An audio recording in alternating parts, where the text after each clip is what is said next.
Thanks, everyone. My name is Kevin Troutwine. I am a solutions architect with Barracuda. Prior to that, I've spent over, it's sad to say, 20 plus years in security operations, both in military, DoD, utility companies, and now I get to help customers like you solve security solutions instead of having to run them on my own. So it's definitely one of my passions out there to help customers like you, partners like you solve these types of problems because, as we know, we have these problems and the problems aren't going away.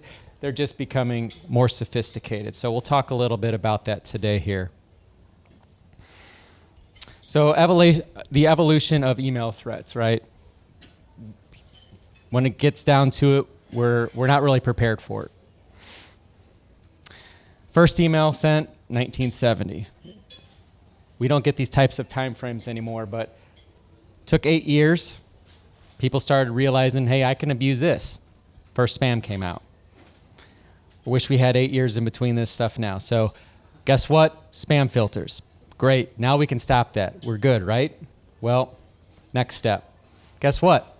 Now we can send things through email. What are we going to send? Oh, guess what? We can send bad things as well. So viruses started getting sent through. Now what do? Of course, we apply antivirus definitions. Now we can scan that. We're good, right? Okay, now what's happening? Now the big ransomware era came into play. 0 days. Things that are hard to scan, things that we don't have ones and zeros that we can check against. So now what do? Hey, we got you covered there too. We're going to sandbox things. We're going to run them before, make sure they're good before we send them to you now. Okay, definitely there's nothing else, right? Well, we all know that that's not the case. Still not prepared. Phishing, targeted spear phishing. We get these constantly. So, user awareness training, that's always been part of the picture as well. But we all know, being end users ourselves, working with end users, it's difficult to spot, and it's getting more and more difficult to spot. So what is the solution to that, right? We've got that spam technology. We've got AV technology. We have sandboxing technology. So what do we do for these social engineered attacks? Of course, well, let's put MFA in place. Well, we know MFA is great and it's necessary. It's not perfect, though. And attackers have figured out, well, let's work with this now. What can we do here? So now we have attackers sending their phishing emails and just playing in the middle. They'll actually pass your connection through to the legitimate service, get your MFA prompt. You'll say, yes, this is what I thought I was logging into. So you hit yes, and they just grab that token, that session cookie, and they hijack it. And now maybe your account's not fully taken over, but it might as well be because now they have an open session. They can use it as they want at that point. So not a perfect solution there. What also isn't perfect is, as we discussed, these gateway solutions. So secure email gateways are still very important, very relevant. They do a lot of the heavy lifting, the volumetric spam malware. But as we know, attackers are switching their motives and their methods. They're not coming from blocklisted domains anymore. They're coming from new domains or even domains with high reputations. So these are coming through. There's no ones and zeros like we talked about, no payloads to dig into. So that social engineering aspect allows these types of threats and emails and tricks to get into the user's inbox, as we discussed, right? So hey, it's doing all its checks like it's supposed to. Everything looks good. Let's send it on through. So once again, what is that solution? So that solution has evolved to a we say defense in depth or multi-layered approach. So we have the email gateways out front, doing that heavy lifting, checking the links, checking attachments. But now we also have options to bake in API-based defense using AI at inbox levels, right? So now we can take identities, we can take other aspects, social graphing, communication graphing into play.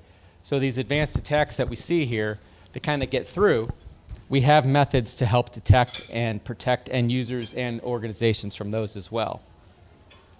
So it isn't a secret.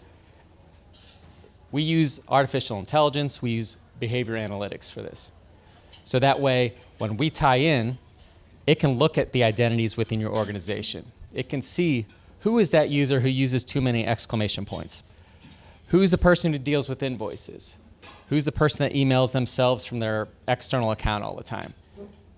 Puts all that together, helps determine that and use those patterns so when things are out of place or anomalous, we can make those detections. So those identity graphs, those social graphs, are able to help us with these detections. So when they do touch the user's inbox, we can react to them in real time and remove them. So once again, keeping the users safe from themselves, keeping the organization safe as well. And we can kind of think of it like if you think about the medical field, right? There's different levels of detection. You know, maybe it's a simple blood test. Maybe it's my arm hurts, I need to have an x-ray. Maybe that x-ray works. Maybe, hey, we can't find anything, so we need to do more imaging. So then we go into the MRIs and the CTs. It's the same type of approach to these attacks is we do the checks at the beginning, we catch what we can there, and as the threat evolves, the detection method has to evolve as well and become more sophisticated, just like the threats are. So just kind of an example there. So just for reference, this is a college, not being named, but this is the type of information that we can gain at that inbox level using that AI, using that behavioral analytics, and we actually can go back in time past 12 months for an organization. These types of scans here, which we'll talk about, will identify threats and employees with threats, and these threats are still sitting in inboxes. So this isn't, hey, these used to be there. If it has a detection, they're still there. So as you can see, we're heavily targeted. Whether you know it or not, you probably have numbers that would surprise you. Everyone does. Users don't report them, and they just kind of hang out, as we see here. So our technology, once again, how does it do that? It looks at these message details, it runs that through with its AI and its social and communication graphing, and it pulls out those key indicators, right? Hey, this is an unusual request. The recipient doesn't normally do this. The recipient doesn't use this reply to address. The recipient or the sender doesn't send emails using these words. Things like that are what we're able to capture with this more advanced technology. And this is kind of a look at that dashboard, right? So this is what it's doing in real time, right? So that scan is great. This happens in real time. So it makes those detections. It highlights the things that are out of place. It makes sure that you can identify and know why a detection was in fact caught, and lets you research it, right? So we have remediation options. We can take it straight from there. It will do what we tell it to do. It doesn't rely on us to make a decision. So it could happen in the middle of the night, it could happen over the weekend, it doesn't matter. The technology will do this in real time for us. But it's nice to always have something there to look at if we needed to do any additional research, for that very small false positive. So what this technology also is capable of doing is, since it is tied in at that API level, it can apply account takeover protection and account takeover alerting as well. So since it knows about the identities, it can see what those identities are doing, right? So user logs in from one location, then another location, maybe that's impossible travel. It's going to look at that. Maybe suspicious emails are being sent from your actual accounts. This will find that out too. Maybe there's strange inbox rules that were put in place to try to hide some of that activity. So the same software, the same AI that's running and protecting you against threats is also going to warn you if you have accounts behaving poorly or suspiciously. So you can react to those, and once again, like if it was that session hijack scenario, shut things down.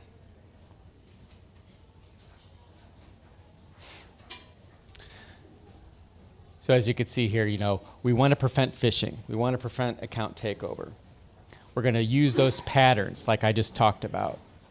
So that's the work that's doing behind the scenes.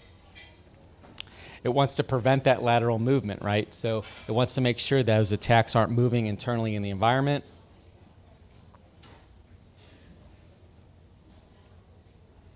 And it alerts us, right? So we can have the alerting, we can run our playbooks, we can prevent the attack from moving any further forward, spreading, and perhaps causing us, monetary or brand damage, right? Because our brand at the end of the day is very important. If we're attacking our customers, they're not going to forget that. So we want to prevent us, the organization, the user, from being the source of attack. That's just as important as preventing us from the attacks that we're being targeted with. Now, another piece, of course, speaking of brand and how important branding is domain fraud protection, which is something Barracuda also offers in our email security stack. What this is it's helpful for DMARC reporting, DMARC compliance, and DMARC enforcement. So that way, we can make sure that you know who is sending as your domain, and should they? Are they authorized to? At the end of the day, what we want is emails sent and authorized by us. We want those to pass DMARC so that whoever's receiving them is going to accept them and not put them into spam or reject them.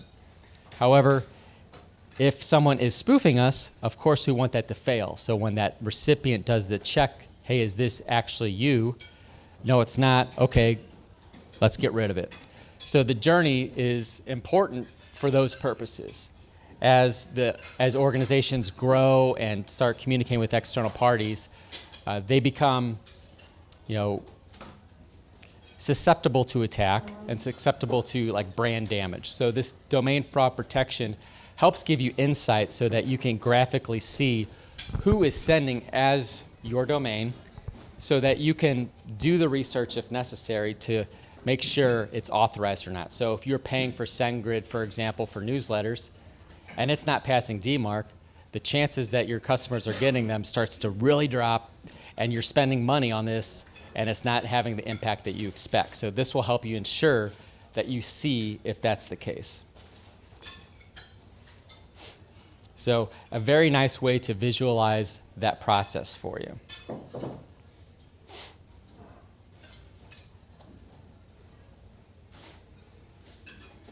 Now, the next part of the email security process is, yes, we want to protect you out front. Yes, we want to protect you at the inbox level. But what happens if something has already been delivered? Now what do we do? Well, Barracuda has the instant response built in so that it can automate that instant response and actually pull those emails out of inboxes. So let's say something was delivered, it was a 0-day, it was an unknown attack, and it's already in your inboxes, but now everyone knows it's an attack. We can detect them. Well, it doesn't help if it's already been delivered. So this solution will kick off processes that will automatically remediate those emails that are sitting in the inboxes, pull them out of the inboxes, but at the same time, it will let you know if your end users interacted with those emails. Did anyone reply, forward it, open it, or did they click on any links? If they did click on a link, we're going to let you know which link they clicked on, so now you know, do we need to go any further? We got them out of the inbox, but do we need to do some password resets to make sure that user didn't get hijacked or didn't pass on their credentials? And that tool we saw earlier that shows the attacks, the employees with threats, that is something that you can run at any time. It's called our email threat scanner. And it's a read-only approach. It's not going to take any action on the emails. It's just going to present you with the report, right? So it helps you verify, hey, am I doing the right things for email security? Do I have any threats that I'm unaware of? Do I need some extra protection like we've seen here? This helps visualize that and show you what is actually occurring in your organization. It just takes a couple minutes. It's a quick tie into Microsoft 365. and then that scans off and running. So it's a very easy tool, help you show the current state of your email security. So by identifying those gaps we talked about, say, hey, what solutions might we need to fill? And of course, Barracuda, as we saw here, has ways that we can fit in to the whole email stack. So this will actually let you dig into any of the emails just kind of like we saw. So you can review all of those. And once again, if it does have a detection, that means it is sitting in an actual mailbox still. And of course, you can trial all of this as well. So if you're not a customer or don't have all these solutions in place, it's very easy to start these trials and take advantage of this new technology. So you can kind of, proof is in the pudding. You can see how the technology works for you and get protected as quickly as possible. So close to wrapping up here, Barracuda email protection, we've been in it for over 2 decades now. So we have a very large threat intel database. We're very good at the threat prevention. We looked at that detection and response capabilities we can offer, but we also have data protection and compliance as part of it as well. So email archiving and e-discovery is also one of those important things to lots of organizations. If you have to respond to litigations or information requests, our cloud archiving service is a great tool for that. It allows you to have an unlimited storage and unlimited retention of your email platform, completely immutable. So if something is sent to or from your organization, you're going to have a record of that and able to get that and retrieve that when you need it for whatever reason that might be. So definitely have that protection across all of these pillars here. And someone like Hyatt can help you further, of course. If you do have any questions, we do have kind of bundles put together for you. And all of them are very good. Our advanced plan comes with everything we saw today, right? It comes with email gateway defense. It comes with domain fraud protection. It comes with the instant response piece. It comes with that inbox level AI protection. So right from the get-go, from our very first bundle there, you have great protection. When we talk about Premium and Premium Plus, those are some additions, right? So we have security awareness training, which we talked about. Still very important because of the types of threats that we see. Cloud archiving is included in that Premium Plus one. And in that middle section there, what we add, especially valuable for those Microsoft 365 customers, is a tool we call Cloud-to-Cloud Backup. And what that does is it gives you, once again, unlimited storage and retention on Microsoft 365, so your OneDrives, your SharePoint sites, Teams sites, Exchange Online mailboxes, fully backed up, unlimited storage, right? So no storage tiers, no hardware to run, all that's backed up. And alongside of that, we also will back up your essential Entra ID objects. So users, roles, administrative units will also be backed up. So definitely have the coverage you need across email and the Microsoft 365 environment. And this is just a portion of Barracuda's portfolio, right? Solely focused on email security. As you know, we also have products and services across network security, application security, so web application firewalls, application firewall as a service. We have XDR, fully managed XDR options, which are very popular, and data protection. So not only can we do backups for Microsoft 365, we do have scalable appliances for those on-premise backup workloads as well. So that's the talk that we have planned for today. Once again, main focus here was on email security and how we can protect you from the right out in front all the way to the inbox level, as well as giving you those archive solutions as well. So I'll pause there, and I'm certainly willing to answer any questions if anyone has any.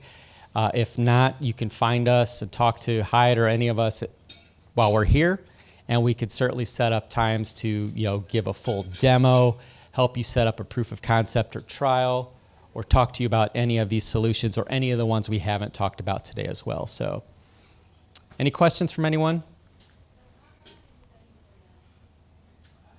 Your DMARC product. You mentioned DMARC. Yes. Is that monitoring? Is it full management and setup? What does that look like? Right. So it is a DMARC reporting capability. So it's what essentially it's going to do for you is the DMARC reports would be sent into your specific Barracuda address.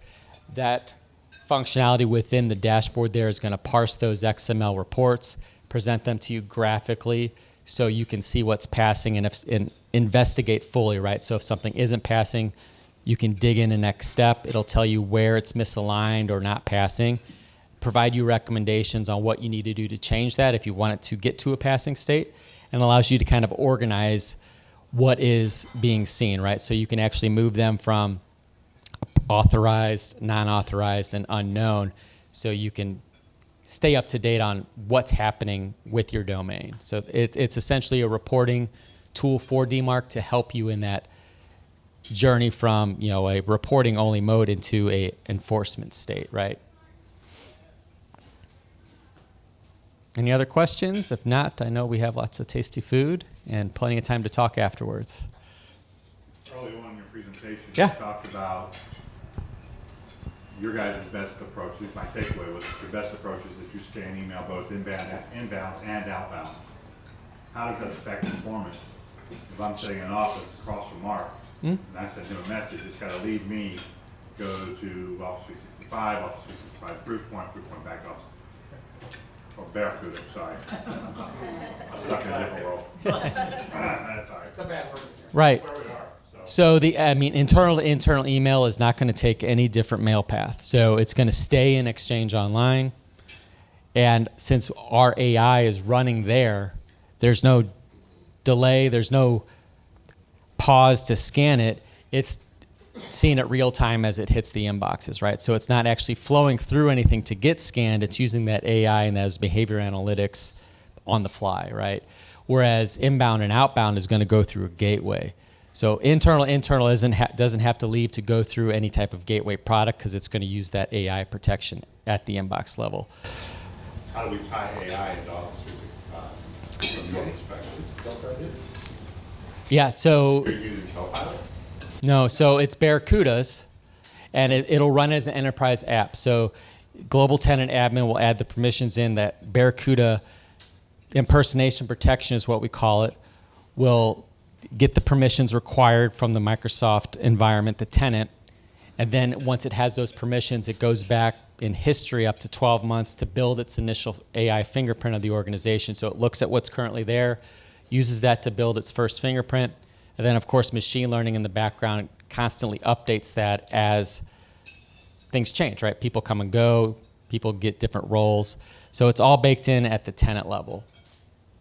It's Barracuda specific AI that's running inside of the tenant. Okay. Are you guys FedRAMP? Are you approaching FedRAMP at all? So FedRAMP, no. There's no FedRAMP. So if there's a requirement to meet in the FedRAMP space, or you're running in like what do they call it, like a GCC, like high environment, then solutions like this generally aren't going to be available, at least at this stage from Barracuda, yeah. Yep. All right. Any other questions? All right. Well, like I said, we are here. And if you have any questions during or after, feel free to reach out to any of us, and we'll definitely be there to help you out and answer any questions. Sure. I didn't want to confuse anybody here, just investigating the product. It could be like advanced concepts here, because I'm tiering it with Microsoft Defender. Sure. And I'm currently working with Patrick. So, is there any development going on for investigating working with multiple products, aside from just configuration and pointing the mail back and forth? Working with other products. Like, for instance, tiering your email security with, I was going to say, a competitor essentially, but you're getting your double layering. Right. So currently, Take advantage sometimes of Yeah. some more antiquated technology, but yet you have some. Sure. So, right now, specifically, we have worked with Microsoft. So, of course, that tie-in works with Microsoft. And the gateway solution, whereas historically you would have to essentially tell your downstream product to ignore anything you receive from your gateway, Now Microsoft has put out the enhanced connector configuration option, which is now our recommendation when you deploy the gateway out front, is to use the enhanced connector so that they don't have to step on each other's toes anymore and can work together better. So that's the step in the direction that we're headed, because why turn off a protection if it can help you, right? That's exactly why. Yeah. I mean, with this type of activity increasing by over 700% in less than a year, you want to leverage every option you've got, and if you're already paying for it, use it. Yep. So that integration, which I haven't got to that stage yet, that's next week. Will that merge like the quarantine, stuff like that? So I don't have users. Right. It's hard to merge quarantines, right? So the hope would be that you wouldn't find a lot of quarantine stuff that would actually not get caught up front. But if there is a difference in any of the threat signatures, you're at least going to see the potential for the downstream product to also detect it. You don't have to turn it off. The hope is that you are still protected, but it does allow it to run. So there is no unified quarantine in that current setup. Yeah, that would be kind of a utopia. Maybe we'll get there. Well, I can tell you from personal experience, it is at my edge right now, but only because we're pointing the mail through it. It's in journaling mode. Sure. And the advancements that have been made in the automation are just out of this world, comparatively speaking to what it was a year ago. Yeah. Oh, yeah, yeah. And it's obviously a solution and a problem that's continually evolving, as we saw today. Another thing that Barracuda is doing for those integrations, I briefly talked about the XDR piece. Barracuda's XDR is an open XDR platform, right? So it doesn't say, hey, you have to have Barracuda products to run XDR like some other companies. We partner with SentinelOne on a managed endpoint side. We can also monitor other endpoints, the CrowdStrikes, the Defenders, the Bitdefenders. All those things can also be monitored by our XDR SOC. We integrate with the firewalls as well. So FortiGates, Palo Altos, Meraki, those all get pulled in, right? So our XDR solution is open platform because we know people have multiple vendors, and having that full picture of what's happening in your environment is becoming more and more important, so that things aren't segmented. You could have kind of a single place to see what's happening in your environment, especially when it comes to threats. So Barracuda is working and constantly focused basically to make the organization end user life and job easier. And that's where a lot of those automations come into play. So it is something that that is being worked on all the time. And Barracuda 1, if you haven't heard about it yet, it just got released. If anyone's familiar with Barracuda, we've always had the Barracuda Cloud Control, which is like your front end to your Barracuda products. Barracuda 1 kind of takes it a step further because it's going to take that AI, put it into a dashboard format. So now if you get an alert from impersonation protection or incident response or email gateway, you can see it on one screen now. That's going to evolve into an email search across all of those platforms from one place. If something's not functioning properly, it's going to warn you, hey, by the way, you haven't blocked any emails in 24 hours. Most organizations, that's probably like something's wrong. Someone did something. So it's going to have all that built in. It's available right now. You just hit the home button. You'll see what Barracuda 1 looks like. And it's going to be specific to your products. So once again, yeah, we're trying to move things as consolidated as we can, but still be friendly with other vendors that we know we have to work with. So that's a great question, yeah. And Tom, that's our in-house config as well. I'm sorry, that's our in-house config as well. Everything front end's Barracuda, and then we set it on the 365 Defender side on email. And we do wind up getting 2 quarantine emails because we can't tie them together. Yeah. But what I've seen, at least on mine, it's Barracuda's catching all the bad stuff, and Defender's kind of, or the 365 quarantine is kind of the annoyance emails, right? But more the spam is what I see here versus the It's my sales platform, or I don't know if it's recorded, I can say that one. But sales is a pain point because this sales organization, 100% email. and, you block one, you destroy the world. But, Yes. so Yes. saving them from themselves is like a full-time job. Yep. Yep. Yeah. If I go through a week and don't have somebody violating, giving away their credentials or clicking on the wrong thing, I would probably wonder why something's going wrong. It's definitely keeping a lot of people employed. Yes. Are you telling me salespeople are keeping you guys employed? No, I said salespeople are keeping you busy. But which is absolutely true. So, if they're not taking calls and trucks aren't moving, I gotta either Yeah, it's a balance. It's always been a balance of keeping the business running call Nick looking for a job. and safe. Yeah. What are you doing tomorrow? But the automations are worth it, even if you just plug it in to do that, because it just blocks them, and then remediation is. Yep. I definitely would have enjoyed having a product like this when I was running my security team as well. It would have saved a lot of phone calls and tickets, all that stuff. So it's We removed it last October. It's been out of service. All I was doing is like journal yeah, or backup mail, and very quickly I realized that was a bad idea. sure. And because remediating the mail store without it connected it's just, when there's 4 people supporting 600 people, you don't have the bandwidth. No. So it came back really quickly. Well, that's good to hear. Good to hear. All right, everyone. Well, continue enjoying your meals, and we're here if you need us.